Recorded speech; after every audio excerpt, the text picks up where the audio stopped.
안녕하세요 여러분. TNT 파랑산반 담임 김종원 선생님입니다. 여러분, 오늘은 10월 31일이죠. 여러분은 10월 31일이 무슨 날인지 알고 있나요? 네, 10월 31일은 할로윈데이입니다. 여러분은 할로윈 하면 무엇이 가장 먼저 떠오르나요? 호박, 사탕, 또 유령, 거미, 이런 단어들이 생각이 납니다. 그런데 여러분들은 할로윈데이가 어떻게 시작했는지 알고 있나요? 할로윈은 고대 켈트족의 축제인 한 해의 마지막 날 치른 삼하인 축제에 뿌리를 두고 있습니다. 근데 한 해의 마지막 날은 12월 31일이 아닌가요? 맞아요. 한 해의 마지막 날은 12월 31일이죠. 그런데 고대 켈트족이 보던 달력은 한 해의 마지막 날은 10월 31일이었답니다. 켈트족에게 10월 31일은 죽은 자들의 영혼이 내세로 여행을 떠나기 위해 인간 세계를 찾는 날이라고 믿었어요. 이때 열린 지하 세계의 문을 통해 악마와 마녀, 직구중 유령들이 함께 올라온다고 믿었어요.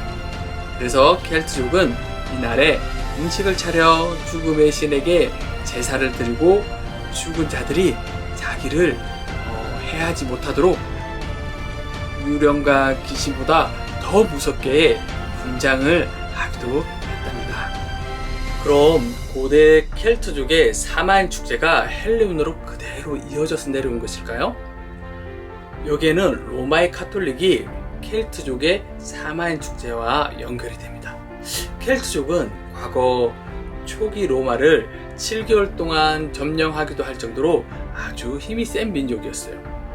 그러나 기원전 52년 로마 제국에 정복을 당하고 맙니다. 이때 가톨릭, 즉 그리스도교가 함께 전파됩니다.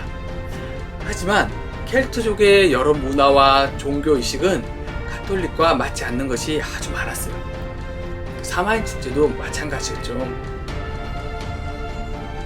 서기 601년 교황 그레고리우스 1세는 정복지의 사람들을 자연스럽게 포섭하기 위해서 그들이 믿는 믿음과 그리고 종교, 풍습을 없애지 말고 가톨릭 교리로 변환시키라는 칙령을 내립니다. 이러한 선교 정책은 토속 신앙의 색채를 감소시키기는 했지만 완전히 사라지게 하지는 못했습니다. 이성을 방문하는 죽은 영혼들의 평온을 빌고 악령을 물리친다는 사마인 축제의 상징성은 뿌리가 아주 깊고 강력해서 이를 흡수하고 대체할 만한 다른 축제일이 필요했어요. 그래서 가톨릭에서는 11월 1일을 만성절, 즉 모든 성인의 축제로 정하게 됩니다.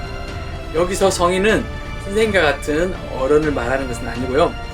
예수 그리스도가 복음을 위해서 특별히 선발한 12사도를 비롯하여 전도에 공이 컸던 사람들, 가르침을 위해 몸을 바친 순교자들을 이야기합니다.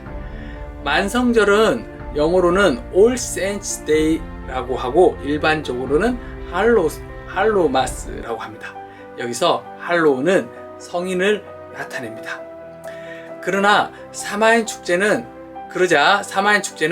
자연스럽게 만성절 전날 치르는 행사가 되었으며 할로윈이라는 이름도 만성절 전야의 의미인 올 할로우스 이브가 변형된 것입니다. 자, 그러면 여러분, 할로윈데이는 어느 나라 축제일까요? 할로윈데이는 고대 켈트족의 사마인 축제에 기원을 두고 있지만 여러분이 잘 알고 있듯이 미국의 축제입니다. 19세기 중반까지만 해도 미국의 할로윈은 켈트족의 풍습을 간직하고 있던 아일랜드와 스코틀랜드 이민자들의 소규모 축제였습니다. 그러나 1840년대 아일랜드의 대기근으로 인해서 100만 명의 아일랜드인이 미국으로 이주를 하면서 할로윈은 미국 전역으로 퍼져나가기 시작했고 지금은 미국의 대표적인 축제로 자리를 잡았습니다. 현재는 전 세계에서 할로윈을 즐기는 그러한 시대가 되었습니다. 자, 여러분, 그러면 할로윈 데이에는 무엇을 하죠? 네, 여러분들이 잘 알고 있듯이 첫 번째, 잭 오랜턴, 호박 등을 만듭니다. 호박의 속을 파낸 후에 그 호박의 눈과 코, 입을 도깨비 얼굴로 새기고 안에 초를 넣어서 만든 등을 잭 오랜턴이라고 합니다. 아주 먼 옛날 술을 잘 먹고 교활한 잭이라는 사람이 악마를 골탕 먹이고 죽었어요. 이때 앙심을 품은 악마가 그를 천국에도 지옥에도 가지 못하게 했고, 결국 잭은 천국도 지옥도 가지 못한 채 아일랜드의 추운 날씨 속에서 암흑 속을 방황하게 되었습니다. 너무 추운 나머지 잭은 악마에게 사정사정해서 숯을 얻어서 순무 속에 그 숯을 넣고 랜턴 겸 난로를 만들어 온기를 유지했다고 합니다. 미국으로 이주한 아일랜드인은 순무 대신 구하기 쉬운 호박을 이용해서 호박등을 만들게 되었다고 합니다. 자, 두 번째, 트릭 오 트릭. 발음이 좀 이상하죠? 트릭 오 트릭. 네. 할로윈이 되면 아이들은 괴물 또는 마녀 등으로 분장을 하고 온 동네를 다니며 트릭 오 트리스를 외칩니다. 과자를 주지 않으면 장난을 치겠다는 뜻이죠. 그러면 어른들은 준비해둔 과자와 초콜릿 그리고 젤리 등을 아이들에게 나누어 줍니다. 세 번째, 귀신 분장입니다. 앞서 설명했듯이 고대 켈트족은 10월 31일이 많은 악령과 귀신들이 나와서 사람들에게 해코지를 한다고 생각을 했기 때문에 그들보다 더 무섭게 분장을 해서 자기를 지키는 풍습에서 유래되었습니다. 이런 할로윈 데이는 그냥 재밌는 축제지, 그냥 미국의 문화고 우리도 같이 즐길 수 있는 거 아니야? 이렇게 생각할 수 있지만 하나님의 자녀들인 우리들은 이 축제에 대해서 한번 생각을 해봐야 되지 않을까 싶어요. 데살로니가전서 5장 21절에 이런 말씀이 있습니다. 범사에 헤아려 좋은 것을 취하고 악은 그 어떤 모양이라도 버리라. 할로윈은 죽은 자들의 영혼, 즉 망자를 위해 드리는 제사에서 유래되었습니다.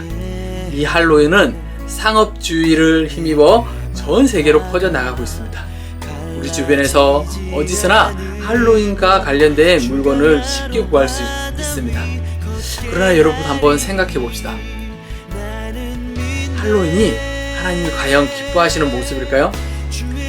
예수 그리스도의 십자가 보혈로 구원받은 하나님의 자녀인 우리들이 아무런 분별력 없이 이 할로윈을 즐기는 것이 과연 옳은 일일까요?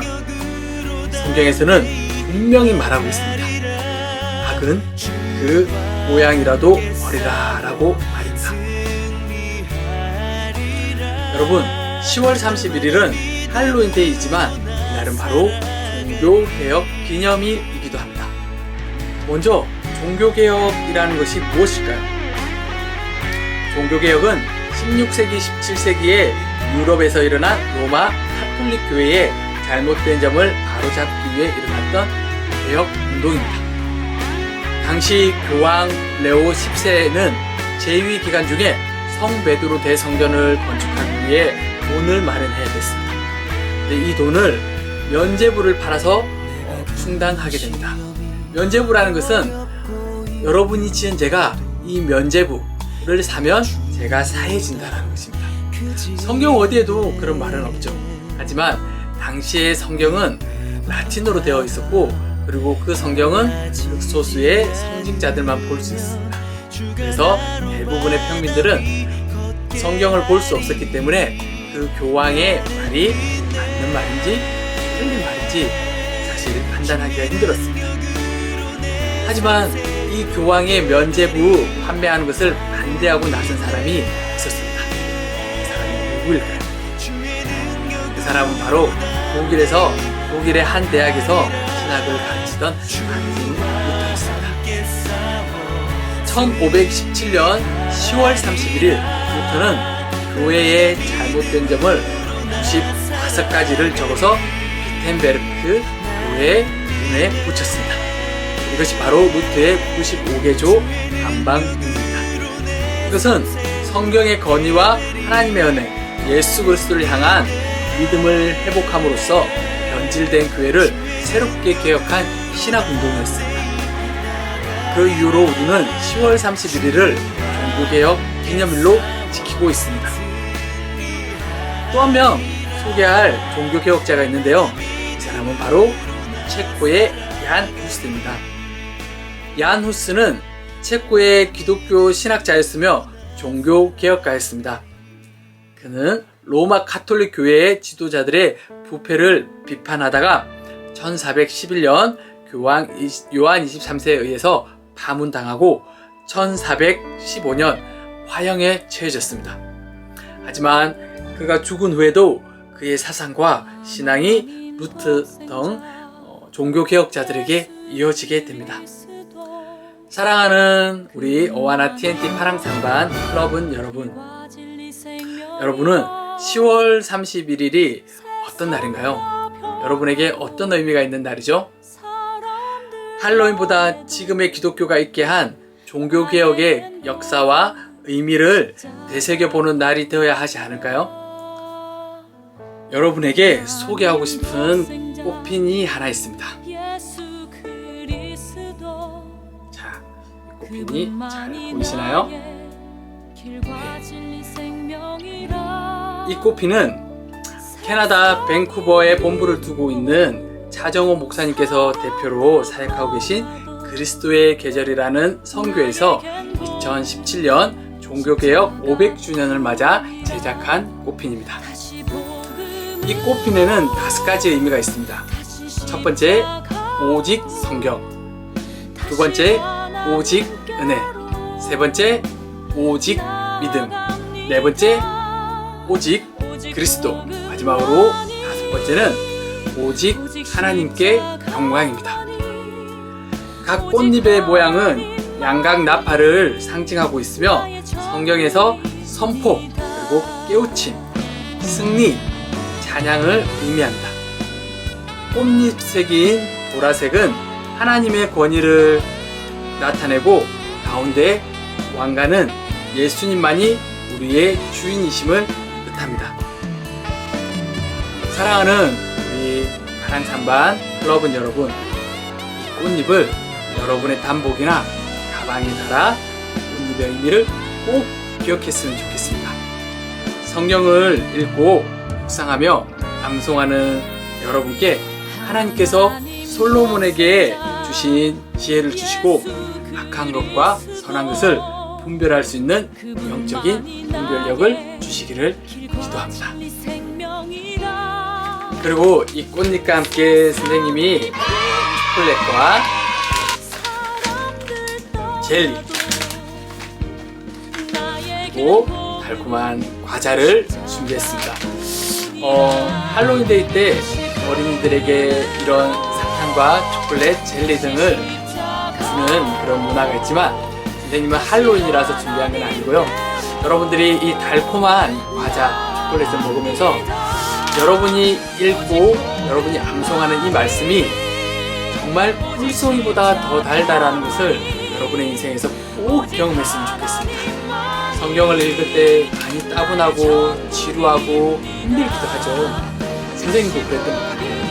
그런데 여러분, 하나님께 기도하고 이 성경 말씀을 읽을 때 이 성경 말씀이 너무 재밌고 너무 신비로워서 내가 이 말씀이 달콤한 꿀송이처럼 달게 느껴질 때가 있습니다. 여러분들이 꼭 그 경험을 해봤으면 좋겠습니다. 여러분이 그래 할 수 있도록 선생님은 계속 기도하며 중보하겠습니다. 사랑합니다. 축복합니다. 오직 하나님만이 나의 전부이